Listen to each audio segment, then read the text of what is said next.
A black off-duty cop gets pulled over by white officers, but when they cross the line, he takes them to court. Officer Darnell Hayes had just finished a long, late shift at his precinct in plain clothes, driving his unmarked car home through a quiet suburban neighborhood.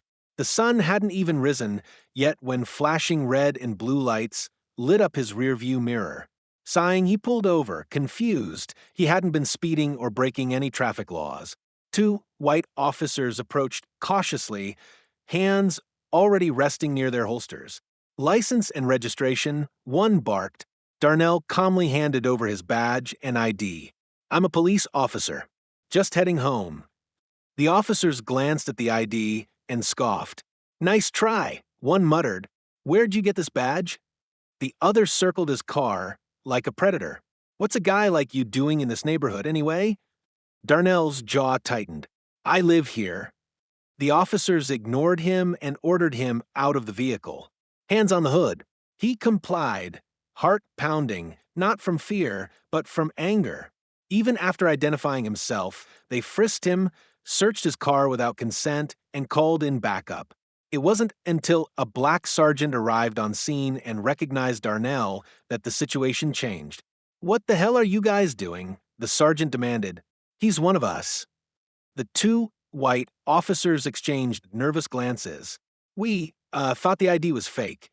"Because he's black?" the sergeant snapped. "That's your excuse?" The damage had already been done. Darnell filed an official complaint the next morning, but it didn't stop there. With the support of civil rights attorneys and national police accountability organizations, he sued the department for racial profiling, unlawful detainment, and violation of civil rights.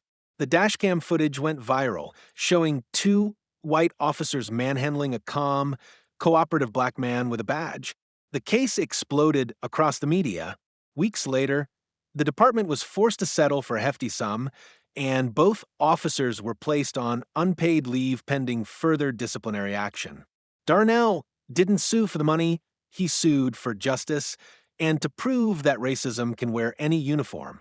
When asked by reporters why he took it that far, Darnell simply said, "If this can happen to me, a cop, imagine what happens to the people I swore to protect."